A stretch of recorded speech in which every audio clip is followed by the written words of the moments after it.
അടവിത്തരുക്കളിനിടയിൽ ഒരു നാരകമെന്ന വണ്ണം, അടവിത്തരുക്കളിനിടയിൽ ഒരു നാരകമെന്ന വണ്ണം, വിശുദ്ധരിൽ നടുവിൽ കാണുന്നേ അതിശ്രേഷ്ഠനാം യേശുവിനെ.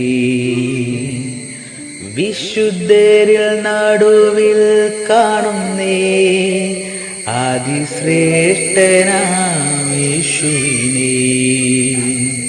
വാഴ്ത്തുമേ എൻ്റെ പ്രിയനെ ജീവകാലമെല്ലാം ഈ മരുയാത്രയിൽ. നന്ദിയോടെ ഞാൻ പാടിടുമേ, നന്ദിയോടെ ഞാൻ പാടിടുമേ. വാഴ്ത്തുമേ എൻ്റെ പ്രിയനെ ജീവകാലമെല്ലാം ഈ മരുയാത്രയിൽ.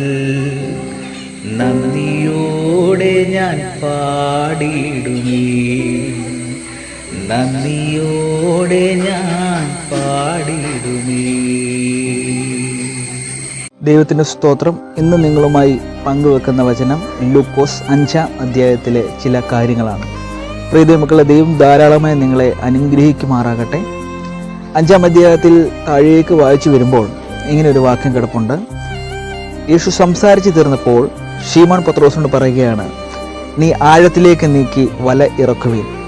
അപ്പോൾ പത്രോസ് പറയുകയാണ്, നാഥാ, ഞങ്ങൾ രാത്രി മുഴുവൻ അധ്വാനിച്ചു, ഒന്നും കിട്ടിയില്ലെങ്കിലും നിന്റെ വാക്കിന് ഞങ്ങൾ വല ഇറക്കാമെന്ന് പറഞ്ഞു.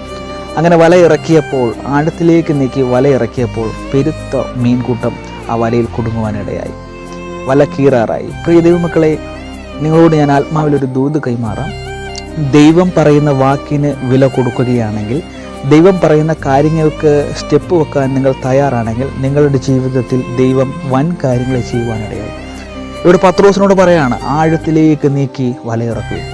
പത്രോസും അവൻ്റെ കൂടെയുള്ള ജോലിക്കാരും അവർ ആഴത്തിലേക്ക് നീക്കി വലയിറക്കി. പല മീനുകളെയും നഷ്ടമായി, അവരുടെ അധ്വാനം നഷ്ടമായി. എന്നാൽ ദൈവം ഒരു ആഴം മനസ്സിലാക്കുകയാണ്. ദൈവം മനസ്സിലാക്കുകയാണ്, യേശുക്രിസ്തു മനസ്സിലാക്കുകയാണ്, ഈ കടലിനൊരു എനിക്കറിയാവുന്ന ഒരു ആഴമുണ്ട്. ആ ആഴത്തിലേക്ക് നീ വലയിറക്കുക. ഹല്ലേലൂയ.